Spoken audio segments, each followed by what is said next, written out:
Good morning and welcome to the Monday Morning Marketing Podcast. I bet you weren't expecting me.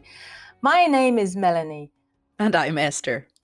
And today we're going to be talking about what is evergreen content and what is it used for. So Esther, in your mind, what is evergreen content?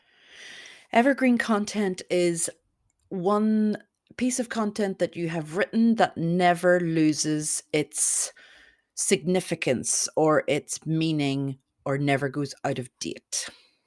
But content doesn't just have to be something written or visual. It can just be a picture or a saying or a tagline, something that's relevant to your brand, your business, or even just your persona. So as an example, Esther suggested a blog. Now, blogs will eventually obviously go out of date because especially in this sector, in the social media sector, it's going to change. But there are ways of overcoming that. Do you know how to, what kind of tips can we impart to the listeners about that, Esther?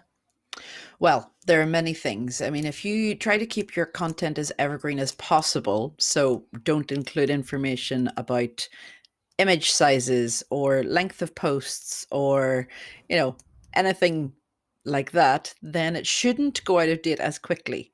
Okay, because I remember writing a blog years ago about, so the optimal length for Twitter is 140 characters.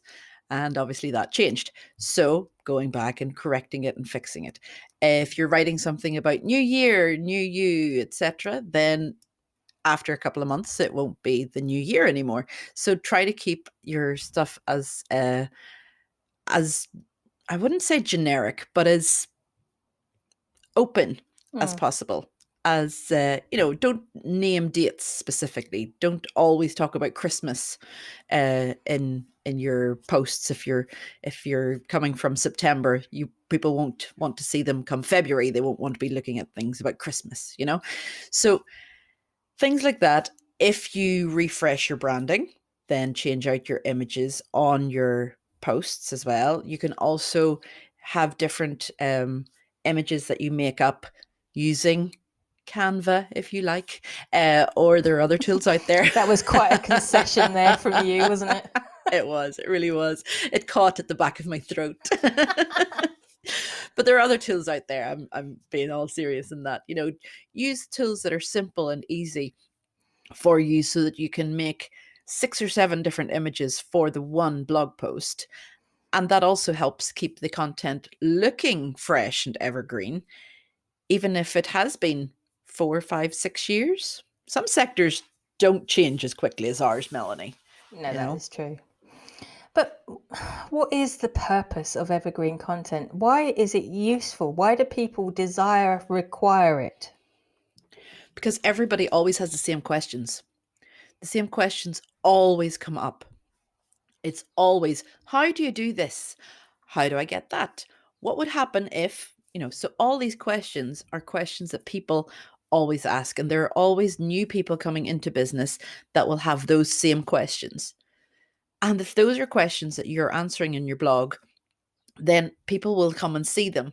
Now, another tip I would recommend is do not put your dates on your blog. So if it says published 3rd of July, 2012, then people are just going to look at it and go, well, that's a long time ago now, so it's probably not still relevant. Yeah, no, I see your point. But what we're suggesting here isn't that you just write one blog post about each topic. No. There is an absolute need for fresh content, either visual, written, image-based, or audio-based, that needs to go up on a regular basis in order to increase awareness. Remember, it's always down to the old sales funnel, and it always starts from the largest part, which is awareness. And if you just leave the old content up there, even though you're sharing on a regular basis and freshening up the information in it and maybe freshening images, it's still not enough. People still need to see pertinent, timely, relevant content going up, even if it is called Christmas or Easter or something like that, because they still have a place in your calendar. Yes. But we wanted to emphasize how important this particular area is for the very reasons that Esther mentioned. There's an awful lot of content that people want to consume regularly and repeatedly. Yes. This kind of content is also an absolute gift if you want to use something like either Social Pilot or Agorapulse, or indeed Missing Letter, because they can keep on putting information back up again for you. So let's give them an idea of some of the things that we can talk about. So we've got the frequently asked questions, of course. Yeah. But what other things would you use that is evergreen, Esther? Infographics. So infographics are a great way of sharing lots of information in a short, in one image. And infographics help you to see the flow or see what's needed. So say you're starting out in business, what do you need? Tick, tick, tick. It's a short list that's right there in front of you. It's easy to follow, things like that. If it's been designed, for example, with the trend at the minute would be with icons and with little, what are those called? Like emojis? Emojis and things like that. If it's been designed like that, and in a couple of years' time, that's no longer the trend, just change out the images. The information will still usually be okay, as long as, like I said earlier, you don't include things like social images, sizes, and the length of posts and things like that. But in general, a lot of information. Now we're talking marketing, obviously. We're talking about our sector here with social media.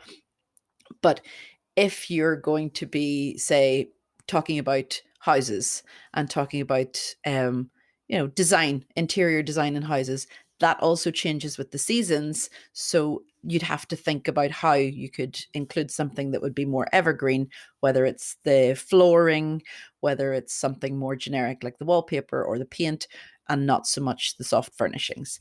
There are lots of different things that people can talk about. And like Melanie says, it doesn't have to be written content. It can be in a short blog. In a short vlog. That was a vlog with a V. Okay. So it's like a video blog. So you're just recording what you were going to be talking about. And then obviously repurposing, like we've talked about in previous episodes, is also important. So evergreen content keeps being able to be shared. But like Melanie says, keep making content. Doesn't mean, I've made 3 blogs, that's it. I don't have to make any more blogs for the rest of my business life. That's it. I'm done. Because those 3 blogs will see me through, and that's easily done, But keep the information coming. There is another small element you might want to take into account as well is, okay, some of your blogs, vlogs, posts, whatever, may be situational or for a certain event, but there could be paragraphs or sound bites that you could take out that will remain evergreen. So instead of using the whole thing, you can sort of take a snapshot of elements of that blog, vlog, video, whatever it is, and that can become evergreen. Not all evergreen content is, massively long or, great deals to digest. Some of it can just be a snapshot. So that's another way of actually creating content out of old ones. But what we wanted to put across in today's podcast was to explain that there is an absolute need for this evergreen content, as much for you to be able to measure, because you've got KPIs that you can get from your or key performance indicators. Sorry. So I have a go at people all the time in the Irish Tech News podcast for using abbreviations. But so you've got these KPIs or key performance indicators that you can measure the success of your blogs, vlogs, videos, and podcasts. And by using evergreen content, you can see how much it's being consumed. If it's starting to dip in how many people are consuming it, could it be you need to put up a new image? Or obviously you can't change the URL of these things because that makes it harder for people to re-find the content. But you can change the image. If you want to, you can change some of the content as well and update it. But I wouldn't change the name or the URL of any of this content particularly. So any last tips before we finish up, Esther? I mean, there've been so many great tips throughout the podcast. So just get started would be one. And start with your FAQs. Start with questions that people ask you frequently, because like I said, they won't be the only ones asking those questions, and it won't just be in this season that they're asking those questions. Those questions will be asked by others in years to come, in months to come. And if it's there on the internet, people will be Googling for it, people will be looking for it. And like we said, you can reuse your content and keep sending it out using, and you've heard us say it before, things like Missing Letter, which just does it for you.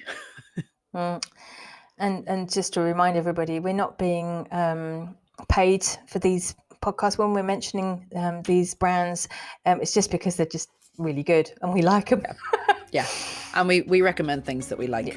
So thanks for joining us today, guys. I hope you got some useful information out of this from us. And we'll be back next week with more Monday Morning Marketing Podcast. Bye-bye. You just couldn't bear me saying the end, could you? I had to... Okay. Go now. Do it now. It's just like sheer force of habit, isn't it? It is. It really is. Sorry. Next time it'll be Melanie ending. Anyway, bye for now, guys.